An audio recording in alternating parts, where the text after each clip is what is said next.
Hello students, I welcome you all to the Hindi class. आज के इस हिंदी क्लास में मैं आप सभी का स्वागत करता हूं। और आज के इस क्लास में हम शुरुआत कर रहे हैं एक नए टॉपिक से, जो कि ग्रामर का एक टॉपिक है। आज हम पढ़ने वाले हैं संज्ञा के बारे में। ठीक है, संज्ञा क्या होती है? ये नाउन्स होते हैं। आप सभी लोगों ने इंग्लिश में नाउन्स पढ़े होंगे आपके प्रायर क्लासेस में। सो आज हम उसको हिंदी में भी पढ़ने वाले हैं और समझने वाले हैं कि संज्ञा क्या होती है, हिंदी में किस तरीके की होते हैं संज्ञा। ठीक है, चलिए शुरुआत करते हैं सबसे पहले जानने से कि संज्ञा क्या होती है। ओके, तो संज्ञा क्या होता है? किसी प्राणी, वस्तु, स्थान, गुण या भाव के नाम को संज्ञा कहते हैं। मतलब कि अगर आपको किसी पर्सन का नाम दिया गया है, किसी चीज का नाम दिया गया है, या फिर किसी प्लेस का नाम दिया गया है, या कोई गुण या कोई भाव है उसका नाम दिया गया है, तो उसको संज्ञा कहते हैं। जैसे कि फॉर एग्जाम्पल, प्राणियों के नाम: मोर, घोड़ा, अनिल, किरण, जवाहरलाल नेहरू आदि। ठीक है, तो जैसे प्राणियों के नाम क्या हो सकते हैं? जैसे मतलब प्राणी में मतलब ह्यूमंस भी आ सकते हैं और एनिमल्स भी आ सकते हैं। तो मोर, घोड़ा, अनिल, किरण, जवाहरलाल नेहरू आदि मतलब कुछ भी नाम हो सकता है। आपका भी नाम जो होगा वो क्या होगा? वो भी एक तरीके की संज्ञा है। तो कोई भी नाम, ठीक है, उसको हम क्या कहते हैं? उसको हम कह सकते हैं संज्ञा। और देखो, और भी एग्जाम्पल देखो, जैसे वस्तुओं के नाम: अनार, रेडियो, किताब, संदूक आदि। बॉटल, कंप्यूटर, मोबाइल, ये सब क्या है? वस्तु हैं। ओके, तो जो भी मटेरियल थिंग्स हमारे पास में होती हैं उन सब चीज़ों को भी हम संज्ञा कह सकते हैं। और स्थानों के नाम जैसे कि कुतुब मीनार, नगर, भारत, मेरठ, मुंबई, लखनऊ, ये जो भी जगह के स्थानों के नाम हैं उनको भी हम संज्ञा कह सकते हैं। ठीक है, और देखो, भावों के नाम जैसे कि वीरता, बुढ़ापा, मिठास, खटास, अच्छा, ये सारी जो चीज़ें हैं, लाइक वो ये सब चीज़ें क्या है? भावों के नाम हैं। ठीक है, लाइक दुख, सुख, ये सब भी जो है, ये सब क्या है? एक तरीके का भाव है, मतलब कि इमोशंस हैं। तो उनको भी हम संज्ञा कह सकते हैं। ठीक है, तो संज्ञा मतलब किसी भी प्राणी, वस्तु, स्थान, गुण या भाव के नाम को हम संज्ञा कहते हैं। तो ये चीज़ को बहुत इंपॉर्टेंट है ये आपके लिए कि आप इसी से आप समझ सकते हैं कि क्या चीज़ संज्ञा है और क्या चीज़ संज्ञा नहीं है।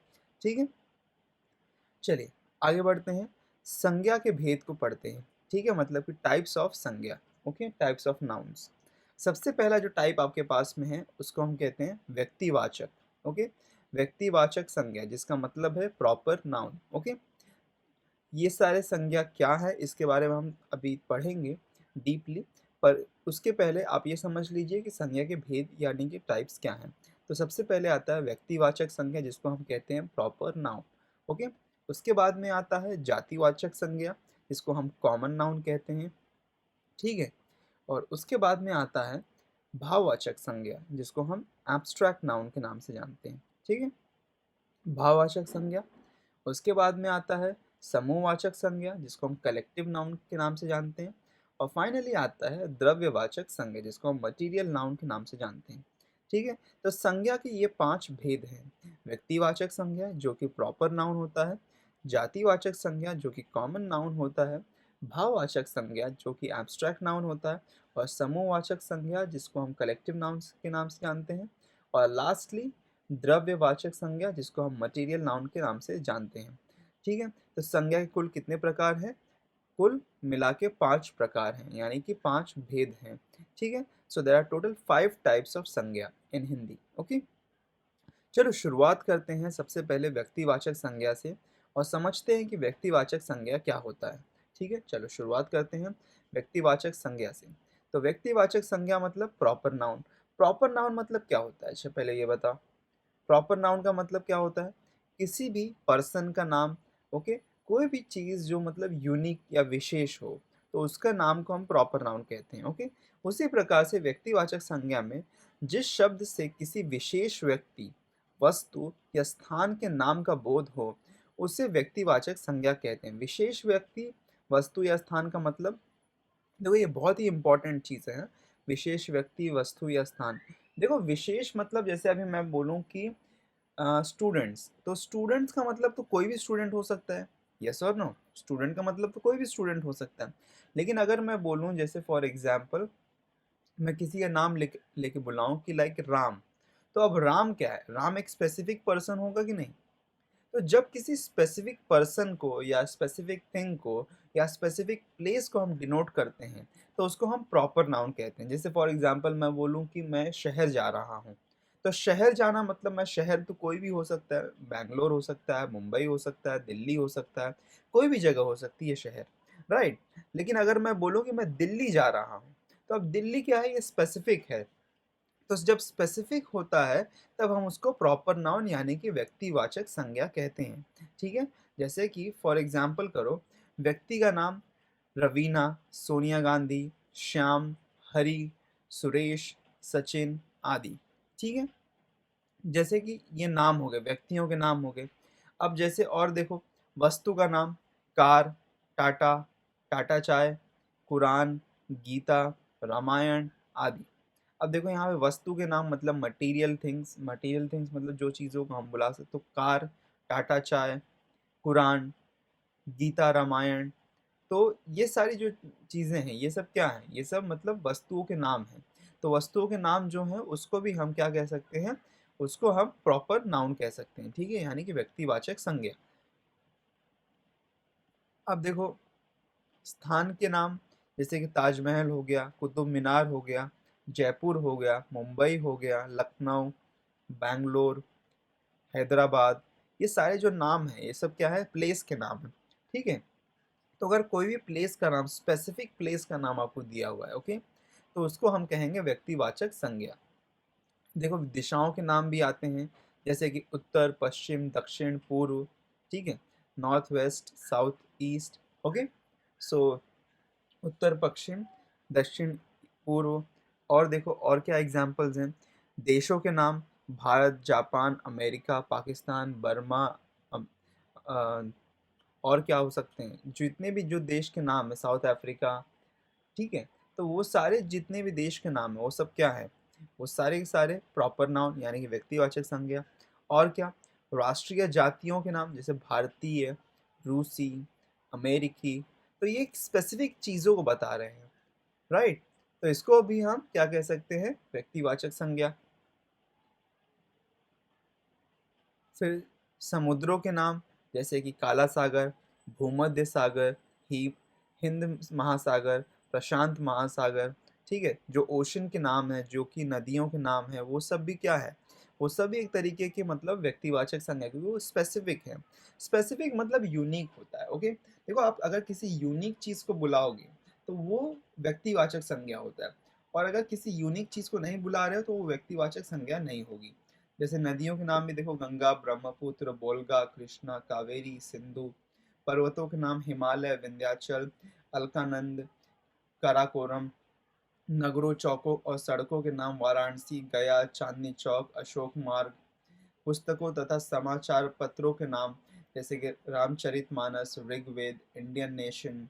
ऐतिहासिक युद्धों और घटनाओं के नाम पानीपत की पहली लड़ाई, सिपाही विद्रोह, अक्टूबर क्रांति। दिनों महीनों के नाम मई, अक्टूबर, जुलाई, सोमवार, मंगलवार इत्यादि, मतलब कई सारे जितने भी दिन और महीने के नाम हैं। त्योहारों उत्सवों के नाम होली, दिवाली, रक्षाबंधन, विजयादशमी। ये सभी जो हैं ये सब व्यक्तिवाचक संज्ञा हैं। तो यहाँ पे ये देखो, ये जितने भी टाइप्स अभी हमने पढ़े हैं ये सभी के सभी क्या है? ये सब व्यक्तिवाचक संज्ञा के मतलब टाइप्स हैं। ठीक है। तो टाइप्स मतलब ऐसे सारे जो नाम जो होते हैं, ये सारे के सारे नाम जो हैं ये सब क्या है? व्यक्तिवाचक संज्ञा इसको कह सकते हैं। ठीक है। चलो आगे बढ़ते हैं, जातिवाचक संज्ञा पढ़ते हैं। ठीक है। जातिवाचक संज्ञा मतलब कॉमन नाउन। अब देखो, जातिवाचक संज्ञा मतलब कॉमन नाउन। अब कॉमन नाउन मतलब क्या है? कॉमन नाउन मतलब देखो, अगर किसी भी एक ग्रुप को हम बुलाएंगे, लाइक अगर किसी भी एक चीज, जैसे मैं बोलूं अगर कि मतलब स्टूडेंट्स, तो स्टूडेंट तो अब कोई भी हो सकता है, राइट। तो स्टूडेंट तो कोई भी हो सकता है, छात्र तो कोई भी हो सकता है। उसी तरीके से अगर मैं बोलूँ कि मतलब जैसे फॉर एग्जांपल जानवर, अब जानवर देखो, जानवर कोई भी हो सकता है, लाइक मोर हो सकता है, चीता हो सकता है, भेड़िया हो सकता है। तो उसी तरीके से अगर किसी मतलब वो नाम जो किसी पर्सन के स्पेसिफिक ना हो, ठीक है, जैसे कि जिस शब्द से एक जाति के सभी प्राणियों अथवा वस्तुओं का बोध हो, उसे हम जातिवाचक संज्ञा कहते हैं। मतलब कि सभी प्राणियों अथवा सभी वस्तुओं का, मतलब एक चीज मैंने कह दिया तो सभी लोगों को समझ में आ गया कि हाँ मैंने उनको बुलाया है। जैसे कि मैं अगर क्लास में हूँ तो मैं सबको क्या बोलूंगा, छात्रों मतलब अपना बुक निकालो। अब छात्रों अपना बुक निकालो मतलब क्या, मैं क्या एक एक को बोलूंगा कि राम बुक निकालो, श्याम बुक निकालो, ऐसा नहीं तो मैं नहीं कहूँगा। मैं सिर्फ यही कहूँगा छात्रों बुक निकालो। अब देखो छात्रों बुक निकालने से क्या होगा, सभी लोग अपना बुक निकाल लेंगे। तो उसी तरीके से जो भी मतलब जो भी शब्द से सभी प्राणियों अथवा सभी वस्तुओं का बोध हो, उसे हम जातिवाचक संज्ञा, जैसे कि बच्चा, जानवर, नदी, अध्यापक, बाजार, गली, पहाड़, खिड़की, स्कूटर आदि शब्द जो एक ही प्रकार के प्राणी या वस्तु या स्थान का बोध करा रहे हैं, इसीलिए जातिवाचक संज्ञा कहलाते हैं। अब देखो जैसे कि पहाड़ को अगर हम देखें, मैं कहूँ कि पहाड़ में मैंने पहाड़ को देखा, अब पहाड़ देखा मतलब कोई भी पहाड़ हो सकता है, यस सर नो, कोई भी पहाड़ हो सकता है। तो पहाड़ जो है वो एक्चुअल में कॉमन नाउन है, ओके। उसी तरीके से गली, बाजार, अध्यापक, स्कूटर इत्यादि जो भी शब्द हैं, ये सब सारे सारे शब्द जो है, ये सब क्या है, ये सब जातिवाचक संज्ञा यानी कि कॉमन नाउन है।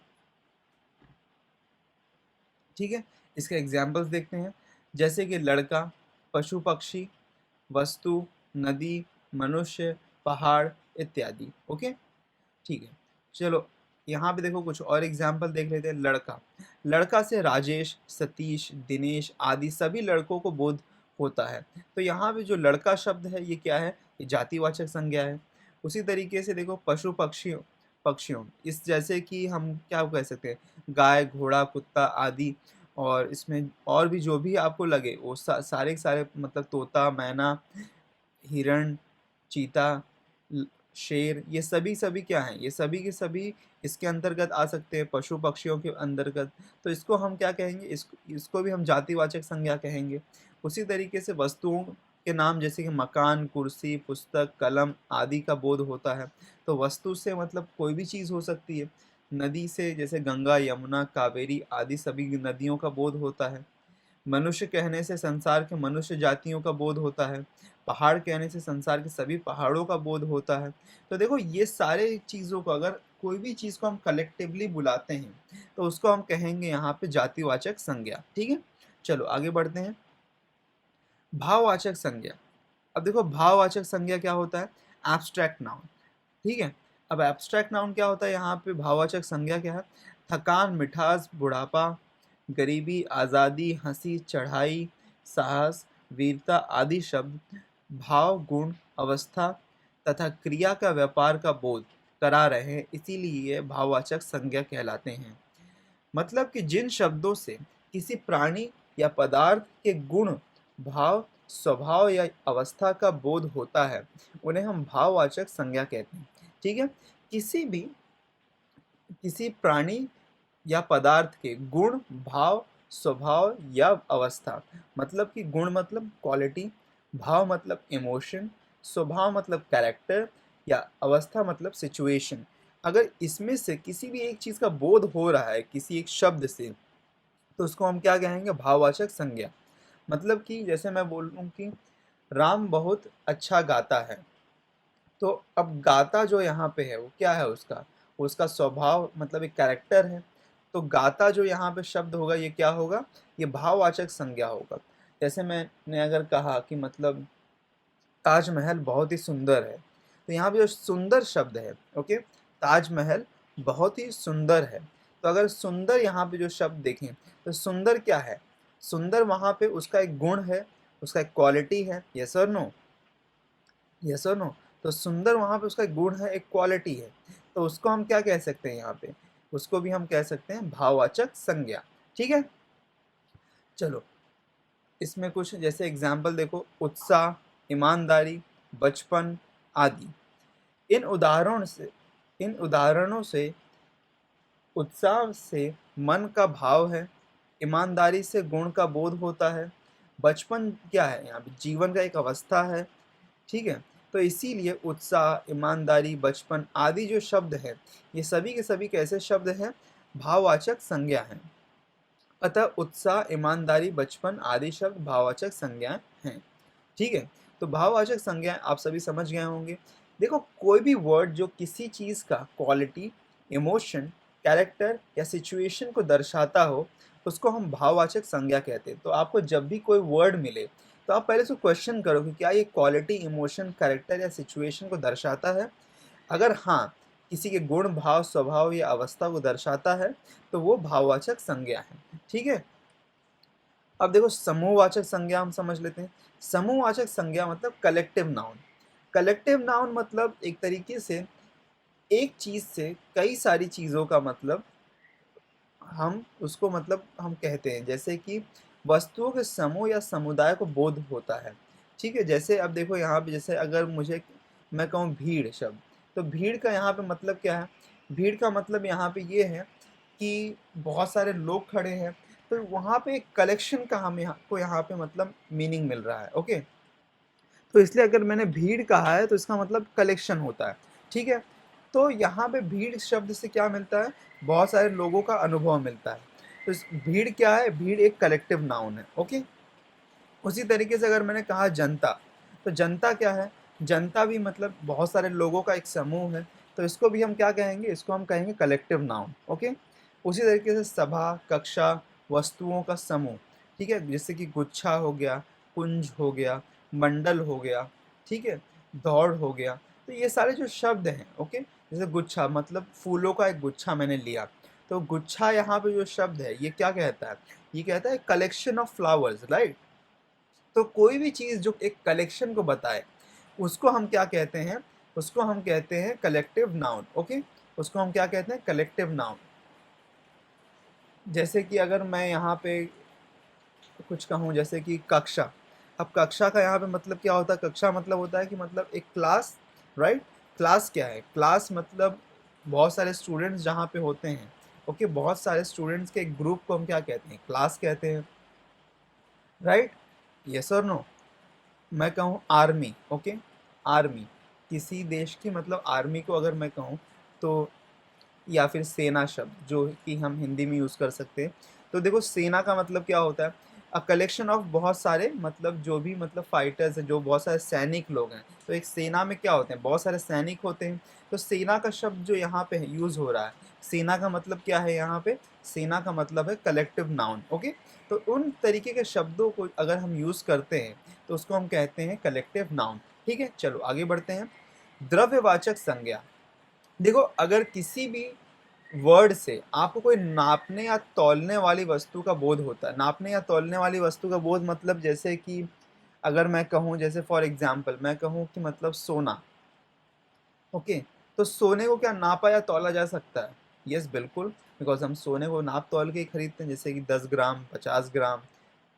अब 1 किलो तो सोना कोई खरीद नहीं सकता है वैसे, पर जैसे जो भी वस्तु को अगर आपको कोई वस्तु है और उससे आपको नापने या तौलने की मतलब उससे अनुभव होता है, तो आप उसको मतलब द्रव्यवाचक संज्ञा का नाम दे सकते हैं। ठीक है? जैसे तांबा हो गया, पीतल हो गया, चावल हो गया, घी, तेल, सोना, लोहा इत्यादि। अब और मतलब कोई भी चीज़ हो सकती है, या फिर जैसे किसी शब्द से, या फिर धातु, धातु मतलब मेटल, द्रव्य या फिर पदार्थ। ओके? मतलब कि कोई भी वस्तु, कोई भी मटेरियल थिंग का अगर आपको, जैसे मैं कहूँ कि जैसे कोई भी चीज़ अगर मैं कहूँ, एक कंप्यूटर कहूँ, तो कंप्यूटर तो एक द्रव्यवाचक संज्ञा नहीं होगा, बिकॉज़ कंप्यूटर क्या है यहाँ पे? अब कंप्यूटर जो शब्द है, क्या आप इसको नाप या तौल सकते हैं? नहीं। मैं क्या कह सकता हूँ कि 1 किलो मुझे तो कंप्यूटर दे दो? नहीं। तो कंप्यूटर जो शब्द है, क्या ये द्रव्यवाचक संज्ञा होगा? नहीं होगा। कंप्यूटर क्या होगा यहाँ पे? कंप्यूटर होगा एक कॉमन नाउन, ओके? जातिवाचक संज्ञा। बिकॉज़ कंप्यूटर कोई भी कंप्यूटर हो सकता है। येस और नो? राइट? जैसे मैं कहूँ कि पानी, तो पानी को क्या नापा तौला जा सकता है? बिल्कुल, पानी को नापा तौला जा सकता है। तो पानी क्या कह सकते हैं? द्रव्यवाचक संज्ञा। यस और नो? वी कैन से पानी एक द्रव्यवाचक संज्ञा है। तो कोई भी चीज़ से, कोई भी शब्द से अगर कोई नापने या तौलने की अनुभूति होती है आपको, या फिर कोई भी मतलब धातु, द्रव्य या पदार्थ का बोध होता है, तो उसको हम क्या कहते हैं? द्रव्यवाचक संज्ञा। अब देखो कुल मिला के अब तक हमने जो 5 संज्ञाएँ पढ़ी हैं, ठीक है? 5 संज्ञा अब हमने पढ़ी हैं, तो इसमें देखो मेन चीज़ क्या है समझने की, जब भी हम मोस्टली मतलब मोस्टली जो हमारे पास जो भी संज्ञाएँ होंगी, वो सिर्फ़ और सिर्फ़ फर्स्ट, सेकंड या थर्ड काइंड की होती हैं। बहुत ही कम टाइम पे हमको समूहवाचक या द्रव्यवाचक संज्ञा देखने को मिलती है। ऐसा नहीं है कि ये देखने को बिल्कुल नहीं मिलेंगी, पर सबसे पहले आप यही चेक करिए कि ये क्या वो प्रॉपर नाउन है, क्या वो जातिवाचक संज्ञा है, या क्या वो भाववाचक संज्ञा है। अगर इन तीनों में से कोई नहीं है, तब आप चेक करिए कि कलेक्टिव नाउन या मटेरियल नाउन है कि नहीं।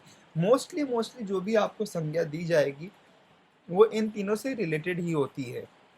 ठीक है, तो ये थे हमारे कुल मिला के संज्ञा के 5 प्रकार के भेद। तो मैं समझ सकता हूँ कि आप लोग अब से संज्ञा के जो भेद हैं उनको समझ पाएंगे। यस और नो, उनको फाइंड कर सकते हैं और उनको बता भी सकते हैं कि किस टाइप का वो संज्ञा के भेद हैं। जैसे कि अगर मैंने कहा कि अमेरिका के राष्ट्रपति बहुत ही ज़्यादा पावरफुल हैं, तो अमेरिका यहाँ पे जो है, अमेरिका शब्द, ये कौन सा संज्ञा होगा? ये प्रॉपर नाउन होगा। यस और नो? तो ऐसे प्रकार के कुछ स्टेटमेंट्स हैं जो मैं आपको, सेंटेंसेस है जो मैं आज आपको देने वाला हूँ असाइनमेंट में। इनको आपको सॉल्व करना है और सबमिट करना है। ओके, तो उसमें आपको बताना है किस प्रकार की वो संज्ञा है, या फिर कोई सेंटेंस दिया होगा उसमें से आपको पहचानना है कि संज्ञा क्या है। ओके, तो ये असाइनमेंट है आपका आज के लिए। इस असाइनमेंट को सॉल्व करिए और सबमिट करिए। ठीक है, so that's all for the day. Meet you in the next class.